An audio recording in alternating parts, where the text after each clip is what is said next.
Coast DNA. I'm your host, Darcy Walsh. Keen observers will recognize that I'm back in the apartment studio again. I'm getting a little bit more use out of it this fall, so hopefully that's a trend that continues into the new year. But as we get closer and closer to the end of 2025, we're starting to revisit a few artists that we've had on in the past. And fortunately, we've had a few opportunities to run into today's guests over the summer. Definitely a lot of behind the scenes activity going on where we're running into each other on the scene. Yes, for sure. Basically everywhere I was this summer, I saw you in some capacity. Yes, exactly. Yeah. So I think a few of our viewers would be familiar with Liam Thomson here. You were on probably almost 2 years ago now. Yeah, it's been pretty close to that, I'd say. Yeah, I was originally when I was chatting with you, like I said, we had a couple conversations this summer, but when I was chatting with you, that things were getting around to the time that you were ready to have some music updates. Yes. I was thinking a year ago, but it's more like 2 years ago now. So basically since then, I've just been kind of working on my production stuff, my own type music, and I've put out a few different releases since then. Like I've had Bad Days and Problems since then, my 2 singles.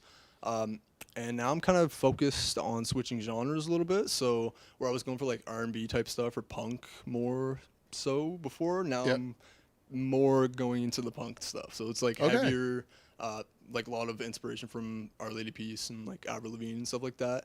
Like especially seeing all of those live bands over the summer, it kind of reignited my appreciation for like that type of music. Mm-hmm. So whereas like when I was a kid, I would go like my entire playlist would just be like Our Lady Peace, Led Zeppelin, all these different bands and stuff.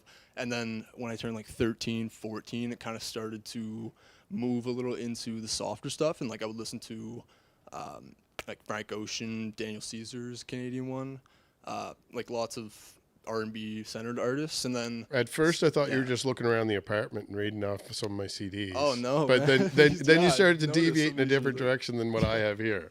Yeah, like these are pretty much an accurate representation of what I'd listen to on an average Tuesday. And I mean, I'll let you continue with that journey part, but before we get too far down that road, what's causing those deviations in your past? I think in the past, it was probably a little bit stylistic. Like I thought more people would listen to the more bubbly stuff, or like things that were more pop centered, I guess, would have a better reach to an audience. And we did talk about that you've been doing this for quite a while, like since you were quite young. Yeah. I started producing when I was like 13, 14-ish, around then. Okay. Yeah, I can see that path. Like just the sensibilities is more... Like a lot of younger artists when they're starting off are influenced by this, that, or the other thing, but it's like a specific, like kind of what you're doing, exploring genres. Yeah. You kind of pick an area and go, but you've been doing it since such a young age. The pop thing was probably presented more as like you were doing all ages shows all the time. And if you want to have a gig, nobody wants a kid swearing or whatever, or playing too loud or screaming. So I could see how that would kind of be the case early on. So now kind of coming out of that, it's a little more like I'm just relaxed and I feel like myself on stage. Yeah. So I feel like I have a little more leniency to kind of do what I want instead of what I think people want to hear, if that makes sense. No, it doesn't just make sense. I'm glad to hear it. There's, like I said, there's a lot of talent coming up the last few years, and I'm glad to see that there's a lot of unique talent. Like everyone's kind of doing their own thing. They're coming with their own influences. Yeah, for sure. But definitely, as much as I'm on the kind of marketing PR end for the most part, the DIY part that I hope to always carry with me myself, when you're an artist, whether you're a photographer, a singer, if you're a songwriter or a session musician, it's that part that is whatever that magic part is that makes it feel like it is you. Yeah, exactly. It's important to stick with that because we're not always going to make $1 million doing this. Yeah. and not everyone's always going to like what we do. Yeah. So if you feel like you're being authentic, Yeah. I think it's really important. But over the last couple decades where we got more and more into social media, like, I mean, that's kind of where I live in this industry. So I'm not putting it down at all. Anybody watching this is because of social media. But I think that sometimes the tendency is to lean towards a fabrication of an image. Yeah. And nowadays, like even more so like recently, like the last year or so, I find that the consumption of pop culture is transitioning a little bit more into authenticity. Yes, absolutely. Especially like Tyler the Creator and like all these artists that are topping the charts now are super, super, super talented, and they're actually putting in the amount of work that you've seen from like Prince and MJ and like all these giant people who defied every single rule in the book for making music. And that, I think, is where most of this is going to head with like the next stage of where music is going. So hopefully that'll be where I'm heading with it. Yeah. And so now with the kind of your more current music, are you developing this as yourself, like under Liam Thomson, or are you doing it under like a project name or band name? That's another thing I wanted to get into. So I'm kind of on the fence about whether I'm going to do it solo or whether I want to keep my solo stuff to the R&B kind of more genre-esque thingy. So I think most of that comes from I don't want to completely leave the R&B stuff behind because I like making it, and I really think as an R&B producer, that's where my skill set really shines through. So I think at least producing R&B, I'll stay with that. But for me and my personal like musical journey, I kind of want to be more true to myself in what I'm making and kind of what I'm putting out into the world. So hopefully, you'll still see some R&B stuff here and there from me. Probably won't be as common as you've seen before, but it'll still have a little bit of that DNA in there. So it'll be interesting to see kind of how those things mesh, but also getting from one thing to another, especially switching genres and stuff so often, can be really, really, really difficult to figure out. I'm sure any musician watching will know when you're genre bending or doing anything like that, it's just a total, like your brain's in a completely different mode. So doing any kind of like switch in production from what I'm used to is really I think it's the only way I'm going to be able to grow any further as a producer. So that's kind of where my path is leading now. And that is something I wanted to get into. Now, we had mentioned we ran into each other quite a bit over the summer, but I guess it's important as for context that you were working for local radio stations. So you were out at events that I was covering and vice versa. Yeah, we were basically all over the county all summer, kind of checking out different events and stuff, and we bumped into each other every time. Yeah, it's great to see.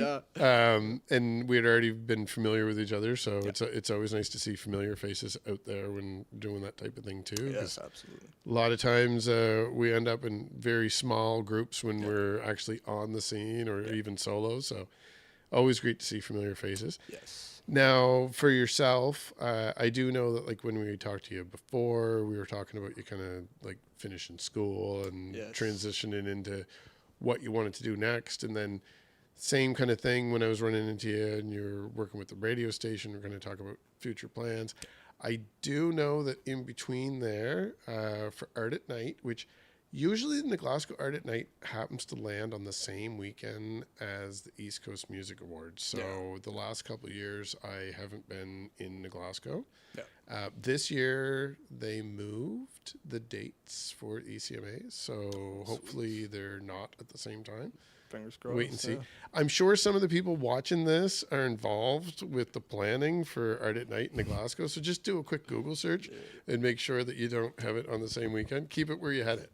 Yes, absolutely. Anyways, I did like when I did catch it a few years ago that it was gravitating more and more towards opportunities for musicians. Yes. And but like early days of East Coast DNA, social media, there was some coverage that would have had Mackie doing a little showcase down there with a few different rappers. Yes. So I think, because I wasn't there, but from to the best of my knowledge, I guess you kind of had an opportunity to run your own little kind of showcase. Yeah, thing. it was super cool, and I'm super grateful that they kind of had that confidence in me to give me my own stage. But I basically hit up Ian Grant, and I was like, I kind of have this idea for a series of shows that I want to do. Like I wasn't really sure at the time what I wanted it to be or what I kind of wanted it to end up looking like, but it was more just like along the lines of I wanted as many people on stage at a time as possible, and I kind of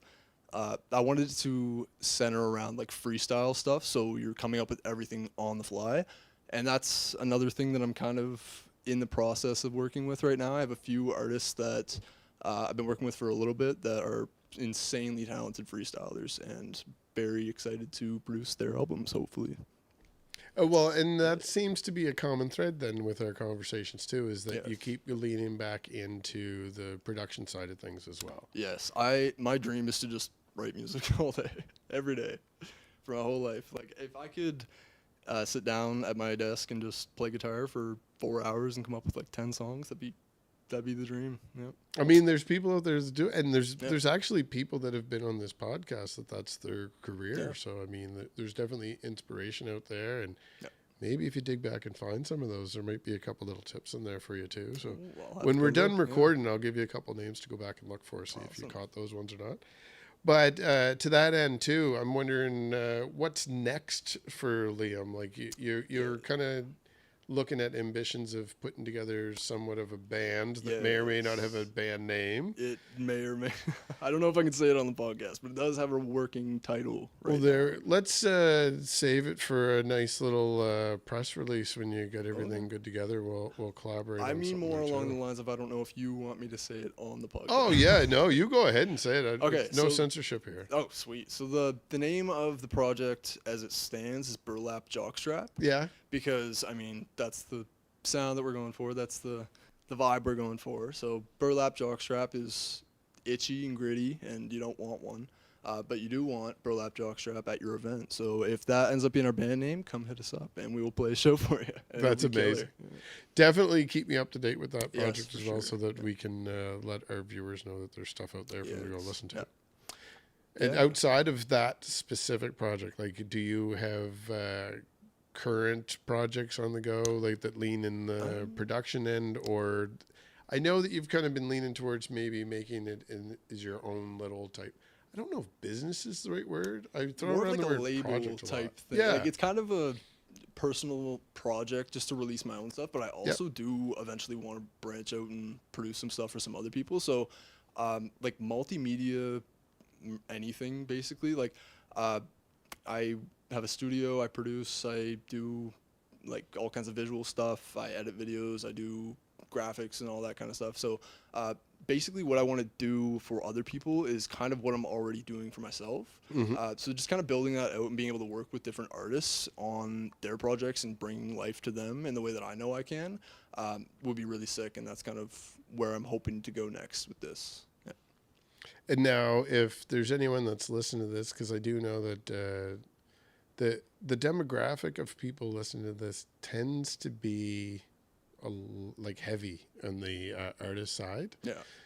So there's a lot of other fellow musicians that are watching this. So if they're hearing about your ambitions to be producing, how do people reach out to you if they want to get a hold of you for something like that? You can find me on Instagram at _ Liam Thomson or Submatter Media. Either one of those, I will hit you back with a DM in probably 5 to 10 minutes. I'm pretty on it with the Instagram. But other than that, you can get my number through various means. I'm sure if you're in the music scene, you probably know somebody who knows me, or you can just reach out. Anybody who has any kind of project on the go, no matter what genre it is, I'm very interested in producing it. So yeah, hit me up. I'm always here. I'm available. And now, as far as the band, if anybody's interested in learning more about the band, I'm thinking if you're not nailed down 100% on the name, that you don't have a social media presence for that yet. Not yet, no. Burlap Jockstrap, I think, was taken on Instagram. Okay, so yeah. we maybe have to work around that. But yeah, I'm looking for a drummer. So any drummers watching this, hit me up on Instagram and I will get back to you. Hopefully one of you watching will be the drummer. Yeah. That's amazing. That's a good opportunity for someone out there. And we're talking today, like I mentioned, that it's in my home studio, but for those viewers that are unaware, we're in Pictou County in Nova Scotia. So it does open the doors to quite a bit of viewers, maybe in the Truro and the Antigonish areas as well. And Sure.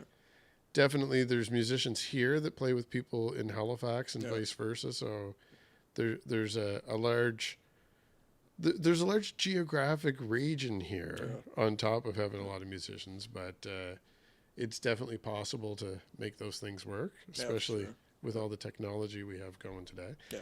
Now, do you have the Submatter part? Do you have that set up to provide those services? I do have it set up right now. It's just kind of a studio recording type thing more so. The visual stuff will come more when I kind of do that more for myself. Like I'd hope to get at least some kind of package that I can have to show people what I can do. Yeah. So any artists that I actually am working with, 1 or 2 artists right now that are hopefully going to promote their singles with me. But then after that, I'll kind of open it up more to whoever wants to have their stuff promoted. Yeah. Love to hear it. Now, outside of recording and collaborating on that end, live performances, like do you have any current plans? Like, is there anything announced that we can talk about? Yeah, I have Harfest on the, I believe, 25th in Pictou at Vendor Village. So that one will be from 3:30 to 5. I'll be playing all kinds of songs, all kinds of genres. It's right now my live set is a little bit of a mix of my past and present and future. So, like being 19, it's kind of like a time where I'm going through a lot of changes and stuff. Where like I'm not in school anymore. I'm able to walk into a liquor store and buy stuff, which is still crazy. But yeah, like just kind of being available to do. Sorry, what were we talking about? Just as far as what you're going to do next, I guess, in general. Because, like, I do know that that's a not just a formative year, but I think that transition from, like, you did basically 13 years of get up, go to school, go home, do homework. Exactly right. And when you come out, regardless, it doesn't matter if you go to university or if you're a fry cook or you found your dream job. It doesn't matter what you do in that year. I mean, I'm sure turning 19 has a little bit of impact on there as well. But outside of like alcohol, there's the actual fact that like it's not even a maturity thing. I think it's just the perspective is so much different that you don't know what it's like to not be in school until you're not in school. Exactly right. Like, and having all this free time now, like I actually have time to make stuff and do the things that I wanted to do before. Like I basically skipped my entire last semester of high school to produce my debut album. And that was like, it was weird to me that I even was able to do that. But then now having all this free time where I can just do basically whatever, it's kind of cool to see what comes of that. And a lot of like the perfectionism side of things where I would really, really obsess over getting every single part of the song exactly how I wanted it to sound. I think that comes a little more naturally now, where I'm not like pushing for that. And it's not like something that feels like it has to come now. Like if it comes in 10 minutes or it comes in 10 days, that's fine, because 10 minutes and 10 days when you have all the time in the world is basically the same thing. Yes. Yeah, exactly. Well, I definitely want to hear more about the band itself and where that may be going. So maybe when that all gets fleshed out, maybe we'll find a way to get another little episode going. We'll get another update. I do have a few artists that have been making regular returns, so I'm happy to add another Pictou County player into that mix for sure. Yes, for sure. Now, as far as that goes too, you've been working, like I said, with the radio station. Yeah. You're also a Pictou County native, so I mean, you're getting around in some of the same circles. Yeah. But I have noted once again, as I've been getting towards the end of the year and I'm reflecting a little bit, it's not so much that I'm not covering Nova Scotia; it's that when I'm covering artists from the other regions, I'm not getting all of the stuff I used to get from Nova Scotia. And one area that I can't easily look up online would be my backyard. Yeah. So I'm curious. Now, you don't have to figure out which ones I'm not aware of, but I'm curious now, in the last year or so, there have been quite a few new acts that have been popping up. Yeah. Few local artists are quite established as well. Yes. Yeah. But is there a couple local artists that you think maybe gets a little bit of extra shout out, so a few different people could keep an eye out for them? Absolutely. I got a whole list. Andre Petitpas, obviously. He's the GOAT. Petra Moriarty, another great one. She has an album coming out, so pay attention. Yes. Keep on the lookout for that. Bologna, Colorado are freaking awesome. One of my favorite bands of all time. And George Mooring, like his solo act, another really, really, really sick thing to check out. Slowly Falling is probably my favorite Nova Scotian single this year, like hands down. Like it's friggin', they're just incredible. And other than like Lee and Kyle, I could just sit here for an hour and shout it all. Oh yeah, friends, really. But it's like, great because normally that's me telling somebody else. So that's why I wanted to hear it from your perspective. Yeah. I'm happy that I already know who those people are. I'm not surprised that our lists would overlap so easily. Yeah. The George Mooring thing that you mentioned. Now I know that Bologna, Colorado. By the time people watch this, I might already be home from Nova Scotia's Music Week. But Bologna, Colorado's on that bill as well. So I hope to catch their set. And if I do, there'll either be some video clips or at least some photos probably on our social media. But the George Mooring part that you mentioned too, that he does off on the side.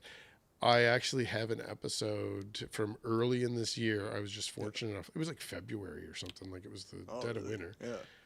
But I happened to have an opportunity to sit down and interview about that whole project. And there's a live performance from Subvert because he did a set up there as well.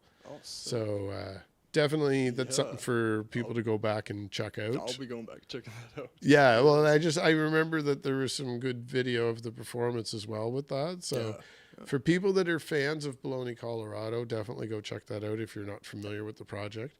And for anyone else that's wondering, it's right there on our YouTube channel. I probably will be releasing some of the video episodes from this year in an audio format through Spotify and the podcast channels at some point. Awesome. For 2025, I haven't been using regular podcast channels. I've been sticking to the video format and just keeping it to YouTube and TikTok. But I will be revisiting that soon, so that'll pop up again. But definitely, there's a few good recommendations that you mentioned there. I'll have to check out this Andre Petitpas. Yeah, I mean, I'm not sure. You might not have heard of him. He's pretty niche. I don't know.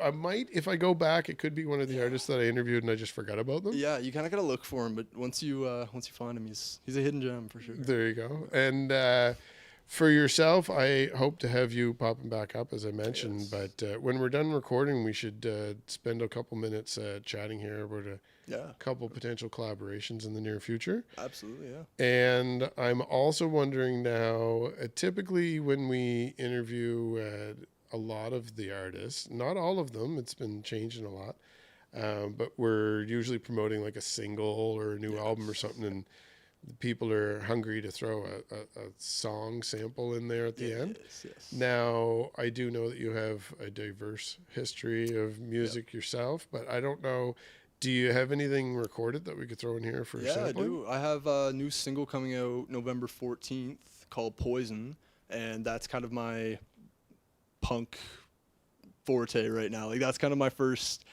step into that side of things, and it's a lot different than anything I've released before, so I'm really excited about how it sounds and how it feels, and it's a lot more energetic than anything I've kind of put out before. So I'm really excited about how that's gonna how it's going to turn out. I got a lot of new things that I'm trying for this release and some returning old favorite things that I've tried before.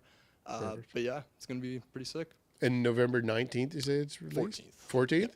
And available on Spotify and streaming services. Yep. So you're ahead of me in that game already. And I just use DistroKid, man. I just throw it up there. Oh yeah. No, that's perfect. Lifting for me. Good tip for people out there too that are new to it. That maybe like I take it for granted that the musicians all out there know who the top like 2-3 distributions are. But exactly. Yeah. not necessarily, as you probably know yourself, offering services to people that they ask those questions. Yeah. So that project, will it be released, like the single itself will be released under Liam Thomson? Yeah, that I'm thinking for the most part I'm going to stick with Liam Thomson for the solo stuff, but anytime that I have like a collaboration with other people, that's kind of what I'm going to do with bands and that type of stuff. It might have some overlap, but I kind of want to keep my like things that I release under my name to what like just whatever I want to put out at that time. Yep. So if it's under a band, it'll probably be a more professional release than what you'd normally see from me. But like I don't want to say more professional, but just less DIY. Different right? Boundaries on it, so that it's a little bit more defined within a certain playground, I guess. Yeah, so. Yeah, for sure. Amazing.